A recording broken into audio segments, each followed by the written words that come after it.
അവസ്ഥ. ചേട്ടാ ചേട്ടാ ഈ ഫർസ റെസ്റ്റോറന്റ് എവിടെയാണ്? അറിയില്ല, ആട് പോയി നോക്കിക്കൂടെ, ആരോടെ ചോദിച്ചു. എന്താ ചേട്ടാ ടെൻഷനിലാണോ? ഒന്നും പറയണ്ടടാ, മടുത്ത്. ചേട്ടാ ജീവിതം മടുത്തോ? നിങ്ങൾ സൂയിസൈഡ് ചെയ്യാൻ പോവാണോ? അതൊന്നും അല്ലങ്ങായി. എടാ ചെറുക്ക, ബിരിയാണി മന്തിയൊക്കെ കൂടി തിന്ന് മടുത്ത്. പറയുമ്പോ കുറെ കൂട്ടുകാരൊക്കെ ഉണ്ട്. ഒരേട്ടെണ്ണം സദ്യക്ക് വിളിച്ചിട്ടില്ല. ഓണക്കല്ലെന്ന് സദ്യക്കാരും വിളിച്ചില്ല. ചേട്ടാണെങ്കിൽ സദ്യ നാം പൂജകളുണ്ട്. എത്ര കാട്ടായിരുന്നു ആലോചിക്കാം. ചേട്ടാ നമ്മൾക്കും ആഗ്രഹമുണ്ട് കേരള സദ്യ കളിക്കാൻ. പിന്നെ നമ്മളെ ആരും വിളിച്ചില്ലല്ലോ. പിന്നെ മലയാളമായിട്ടില്ല, എന്നെ വിളിച്ചില്ല. മറ്റേക്കര പോകും. ചേട്ടാ അപ്പൊ നമ്മൾക്കൊരു കാര്യം ചെയ്യാം. നമ്മളെ ഫർസയിൽ സന്ധ്യ ഉണ്ടല്ലോ, നമുക്ക് അവിടെ പോയി കളിക്കാം. പോലെ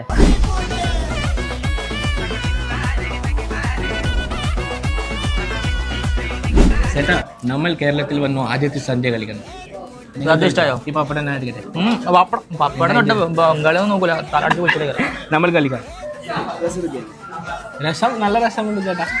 അതല്ല, കുടിച്ചണ സാധനം നമ്മൾക്ക് അറിയില്ല, നമ്മൾ നാട്ടിലില്ല ഇത്. ആ ഇതിന്റെ പേരാണ് രസം. രസം ഇത് കുടിച്ചാൽ നല്ല രസം ഉണ്ടാവും. കുടിക്കാം. ഓക്കെ.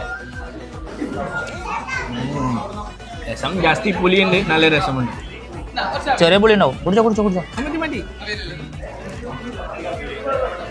ഓ ബാബരേ, നമ്മൾ സദ്യ കളിച്ചു, നല്ല രസമുണ്ട്. പിന്നെ 3 പായസമുണ്ട്. ഏത് കുടിക്കും? എല്ലാം കുടിക്കാം അല്ലേ?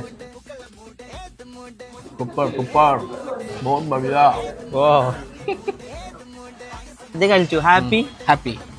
ഇനി എന്താ വേണ്ട ബൈക്ക്? ഇനി നമുക്ക് തോണി. തോണിയോ? ആ തോണി. ഇവിടെ എവിടുന്ന തോണി? ഇതാണ് ഞാൻ പറഞ്ഞ തോണി. ആ ഈ തോണിയോ? ആ ഇതന്നെ തോണി. എന്നാ കുത്തിരിക്ക്.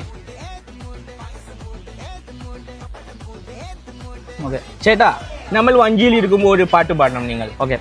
തെയ്യന്താരാ അത് വേണ്ട. ദൂസര ഗാനമുണ്ട്. എന്നാ പാട് വായി. ചിത്തിത്താര ചിത്തിത്തൈ ചിത്തൈ തകതേതേതോ ചിത്തിത്താര ചിത്തിത്തൈ ചിത്തൈ തകതേതേതോ. എങ്ങനെയുണ്ട് പാട്ട്? നൈസായി. നമ്മൾ പഠിച്ചു കൊണ്ടുപോയി. അതെ, അടിപൊളി. ഇനി നമ്മളുടെ ഓണം, നിങ്ങളുടെ ഓണം, എല്ലാവരുടെ സന്തോഷം ഫർസയുടെ കൂടെ ആവട്ടെ. ബൈ. ഹാപ്പി അല്ലേ? നമ്മൾ ഹാപ്പി. നിങ്ങൾ ഹാപ്പി? ഫുഡ് അടിപൊളി, നല്ല സന്ധ്യ. നമ്മളും ഹാപ്പി.